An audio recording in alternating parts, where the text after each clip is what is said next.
let's quickly tune into what Mr. Kiren Rijiju, the Union Minister for Parliamentary Affairs, has been saying on what transpired in Parliament yesterday as well as today.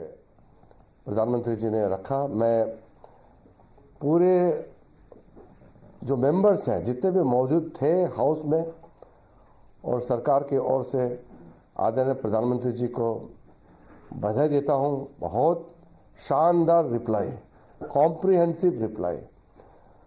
पूरे जितने सदन में बातें उठाई गई, चाहे वो नीट का इशू हो, चाहे वो मणिपुर का इशू हो, इकोनॉमिक का, सोशल पॉलिटिकल, कोई भी इशू जितने भी मेंबरों ने उठाए गए अपने भाषण के दौरान, सबका सटीक रूप से आदरणीय प्रधानमंत्री श्री नरेंद्र मोदी जी ने आज राष्ट्रपति का अभिभाषण का धन्यवाद प्रस्ताव में रिप्लाई करते हुए बहुत अच्छी तरह से अपने बात को रखा है।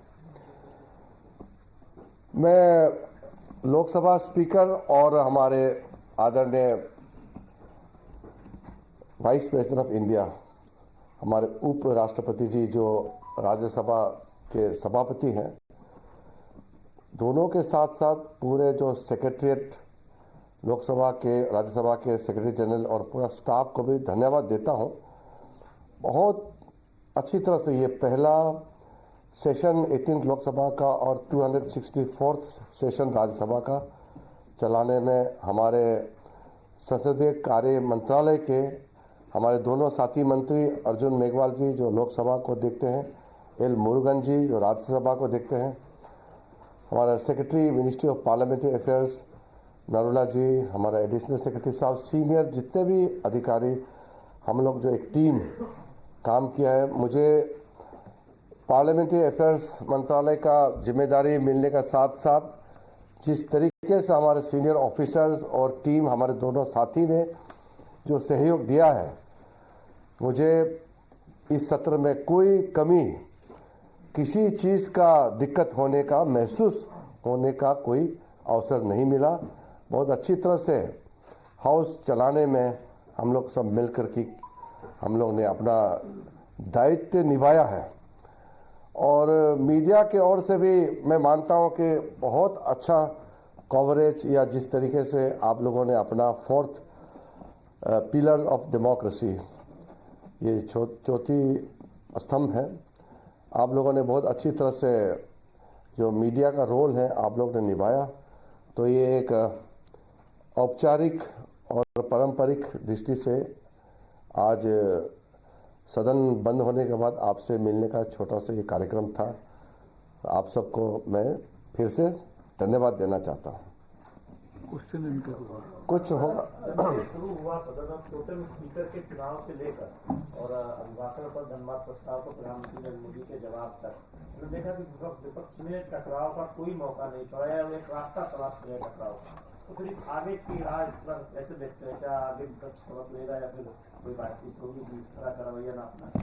देखिए, हमने पहले भी कहा, हम संविधान से बंधे हुए हैं और नियम और परंपरा से हम आगे सदन भी चलाएंगे और सरकार भी हम चलाएंगे, देश का सेवा करते रहेंगे। विपक्ष जो है अगर सकारात्मक भूमिका निभाते हैं तो हम सब के लिए बहुत अच्छी बात होगा कि मिल करके देश चलाएंगे। हमने शुरू में कहा कि सदन में पक्ष और विपक्ष होते हैं, दोनों तालमेल होना चाहिए। एक दूसरे के विरोध जो भी बात करते हैं या पॉलिसी को क्रिटिसाइज करता है वो लोकतंत्र में तो होता ही है, लेकिन इसका मतलब ये नहीं कि आप सदन चलने नहीं देंगे। ये एक नई परंपरा कांग्रेस पार्टी ने शुरू किया है। जितना भी बोलना चाहता है आपको अधिकार दिया गया है, समय तय है, पूरा बोल सकते हैं, बोलने में तो कोई रुकावट है नहीं, लेकिन सदन को चलने नहीं देंगे ये हो नहीं सकता है, क्योंकि देश को सेवा करना है। पार्लियामेंट बंद रहेगा तो देश का सेवा कैसे करेंगे? इसलिए पार्लियामेंट को कोई बंद नहीं कर सकता है। कोई आदमी कितना भी बड़ा क्यों ना हो, देश से बड़ा नहीं है, संविधान से बड़ा नहीं है। इसलिए पार्लियामेंट को जबरदस्ती रोकने का कोशिश करेगा तो ये हो नहीं सकता है। पार्लियामेंट चलते रहेगा सुचारू रूप से लेकिन हम अपील करेंगे ऑपोजिशन पार्टी को कि आपको ऑपोजिशन में हमने नहीं बिठाया है, ये देश का जनता ने आपको ऑपोजिशन में बिठाया है, आपका भी रोल है। और हम अपने मर्जी से सरकार में नहीं आया। 140 करोड़ के बीच में जब चुनाव हुआ, जनता ने फैसला किया कि मोदी जी ही प्रधानमंत्री बनना चाहिए, और फिर हम सरकार में आए हैं। तो हमारे मर्जी से तो हुआ नहीं है, तो वो सत्ता में नहीं आया इसलिए पार्लियामेंट चलने नहीं देंगे, ये कभी भी नहीं हो सकता है। Is that there were many factually wrong statements that were made by the opposition, as you had claimed. But how will you counter that? Because this is a strategy that seems okay with the opposition, and I think they are going to continue with that. This is obviously a new challenge that you have. First of all, the Congress strategy to create disruptions and create obstacle in running the House, I will be very open and categorical that even if they want to stall the parliament, we will continue to run the parliament as per rules and regulation. If they lie on the floor of the house, if they mislead the people or the honorable members, then we have mechanism in forms of rules and regulations.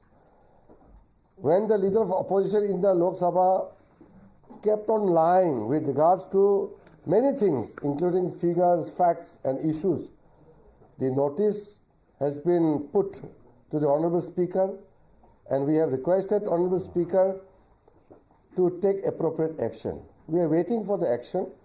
This applies to everybody. No member is above the chair, above the rule. So nobody can expect to escape. There is no, a special privilege for anybody just because somebody comes from a privileged family. Everybody is equal and honorable member of the House. So if anybody wants to misuse his position by misleading the House, they will not easily get away. Rule will catch them. एक बोलो एक एक लोकसभा का पहला सत्र था और जिस तरीके से हंगामेदार रहा है, आने वाले सत्र की एक पृष्ठभूमि तैयार हो गई है, लग रहा है कि कोई गतिरोध टूट पाएगा इस तरीके से। देखिए, अभी भी निजी तौर पर कोई प्रॉब्लम नहीं है। मैं शुरू में प्रमुख विपक्ष के नेताओं से मिले और अभी भी मिलते हैं, वो सब भी मुझे बहुत अच्छी तरह से ग्रीटिंग्स किया और प्लेजेंटरीज एक्सचेंज भी करते हैं। व्यक्ति तौर पर हम लोगों का एक दूसरे के प्रति कोई हीन भावना, कोई दुश्मनी ऐसा तो होने का कोई मतलब ही नहीं है, ऐसा हो भी नहीं सकता है। लेकिन जो प्रथा चलते आ रहा है, सिस्टम है, उसको बिगाड़ने का काम जो हमने अपील करने के बावजूद भी अपोजिशन के कुछ पार्टियों ने जो किया है, मैं उसी को खंडन करता हूं। पर्सनली कोई प्रॉब्लम नहीं है, आगे भी हम विपक्ष के नेताओं से, सारे साथियों से मिलते रहेंगे। जो इस सदन में चुन के आए हैं, सब इस सदन से सदस्य हैं, उनसे बात करना हमारा दायित्व है, हमारा कर्तव्य है। हम मिलते रहेंगे, हमारा कोई हीन भाव नहीं है। हमने सिर्फ इतना अपील किया है, जितना बोलना चाहिए आप बोलिए नियम के मुताबिक, लेकिन हाउस को बंद नहीं कर सकता है, क्योंकि हाउस देश का है और हम लोगों को जनता ने भेजा है, इसलिए किसी के कब्जे में हम काम नहीं करेंगे। हम संविधान के तहत हम काम करेंगे। मैं इसमें एक ऐड करता हूँ, एक मिनट मैं ऐड करता हूँ इसी में। आपने कल देखा होगा कि जब प्रधानमंत्री जी बोल रहे थे तो कांग्रेस के लोग वेल में थे और लोग भी थे, लेकिन क्या सपा के लोग वेल में थे? क्या टीएमसी के लोग वेल में थे? ऐसे सीन आगे भी आपको देखने को मिले। जी,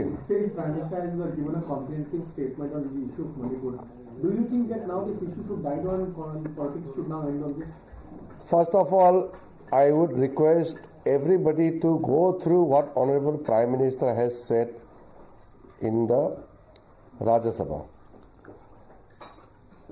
In 2023, Independence Day address made by the Honorable Prime Minister, if you all remember, the opening of Honorable Prime Minister's address to the nation on the morning of the Independence Day.